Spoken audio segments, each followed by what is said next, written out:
महीने की प्रेग्नेंट थी और अपनी डिलीवरी के लिए अपने मायके गई थी। माँ ने मुझे फोन पर बताया, घर के पीछे की तरफ जो खाली जमीन थी ना, वहाँ पर एक नया कमरा बनवा लिया है। इतने सालों के बाद जैसे ही अपने घर में कदम रखा, कुछ अलग सा लगा।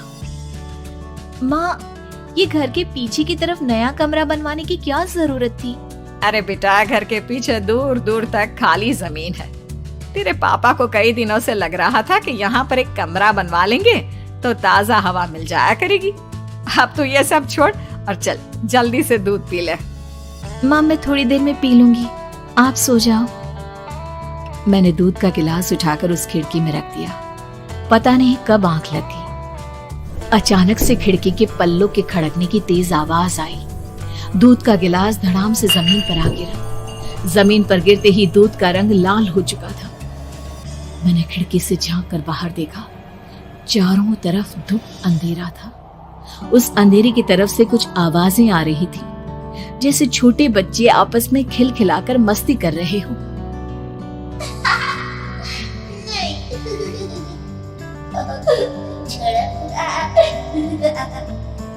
इतनी रात को इतने घनघोर अंधेरे में बच्चों की आवाज कैसे आ रही है? घड़ी में वक्त देखा तो ठीक 12 बजे थे। देखकर मैं सन्न रह गई। बुरी आत्माओं और भूतों की कई कहानियां मैं सुन चुकी थी। वक्त भी कुछ ऐसा ही था। ऊपर से मैं प्रेग्नेंट। सुना था कि ऐसे वक्त में अक्सर बुरी आत्माएं औरतों का पीछा करती है, तो क्या मेरे पीछे भी? पसीने से तरबतर बड़ी मुश्किल से, जैसे कांपते हाथों से मैंने उस खिड़की को बंद किया। जल्दी से जल्दी उस कमरे से बाहर निकलकर माँ के पास जाने के बारे में सोचा, लेकिन जैसे ही दरवाजे की तरफ पलटी, लगा कोई साया हवा की स्पीड से दरवाजे के सामने से गुजर गया। मेरे गले में अटक कर रह गई। मैं जोर से चीख कर माँ को बुलाना चाहती थी, लेकिन वो आवाज खुद मेरे कानों तक नहीं पहुंच पा रही थी। तो माँ तक कैसे पहुंचती? खिड़की के पल्ले एक बार फिर तेज हवा के झोंके से धड़ाम करके खुल गया और पूरी ताकत से मैं चीख पड़ी। जानती थी मेरी चीख की आवाज सुनकर कुछ ही सेकंड में माँ वहां पहुंच जाएगी, लेकिन ऐसा कुछ हुआ ही नहीं। मेरा कलेजा डर के मारे फटा जा रहा था। आखिर माँ ने मेरी आवाज क्यों नहीं सुनी? इतनी गहरी नींद में तो माँ कभी नहीं सोती।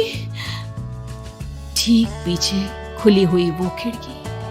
मुझ में इतनी ताकत नहीं बची थी कि मैं पलटकर उस तरफ देख भी सकूं। हवा का एक सनसनाता हुआ झोंका उसी वक्त मेरे कानों से आकर टकराया। लगा जैसे किसी ने दबी हुई आवाज में धीरे से मुझसे कहा, चली जाओ यहाँ से। मैंने दोनों हाथ अपने कानों पर रख लिए और एक बार फिर ताकत लगाकर जोर से चीखने की कोशिश की।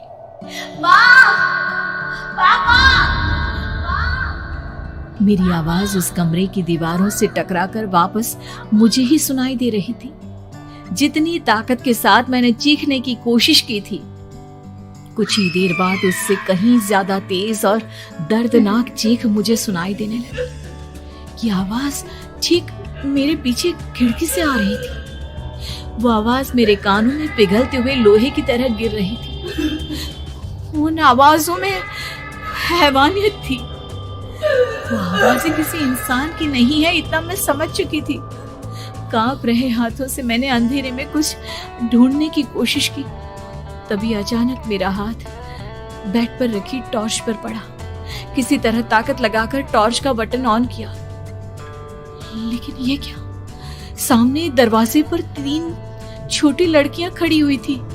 उनके हाथ में स्टील के चमचमाते हुए चाकू थे। मैं घबराकर लड़खड़ाई और पीछे की तरफ हटी, लेकिन तब तक वो मेरे पास आ चुकी थी। उनकी गर्दन टेढ़ी थी और उनके हाथों के वो चाकू मेरे पेट को निशाना बनाने को तैयार। मैं जोर से चीखी, नहीं, छोड़ दो मेरे बच्चे को, मत मारो, मत मारो, छोड़ दो मेरे बच्चे को। सोनाली, क्या हुआ बेटा? तू इतनी डरी हुई क्यों है? उठ बेटा, क्या हुआ? हड़बड़ाकर मैंने अपनी आंखें खोली। देखा तो दिन निकल आया था। माँ मुझे जगा रही थी। मेरा चेहरा पूरा पसीने से लथपथ था। क्या हुआ बेटा, तुमने कोई बुरा सपना देखा क्या? मैं अभी तक अपने पूरे होश में नहीं थी। वो मेरे बच्चे को मार देगी माँ। वो लड़की मेरे बच्चे को। मैंने घबराकर अपने पेट को छुआ। सब कुछ ठीक था।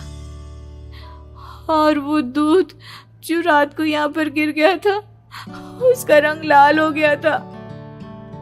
माँ ने हंसते हुए दूध का गिलास मुझे दिखाया। तुमने दूध पिया ही नहीं, पूरा का पूरा ऐसे ही रखा हुआ है। तुमसे कहा था ना सोनाली, सेहत के लिए लापरवाही ठीक नहीं बेटा। लेकिन मैंने तो सब कुछ अपनी खुली आंखों से देखा था।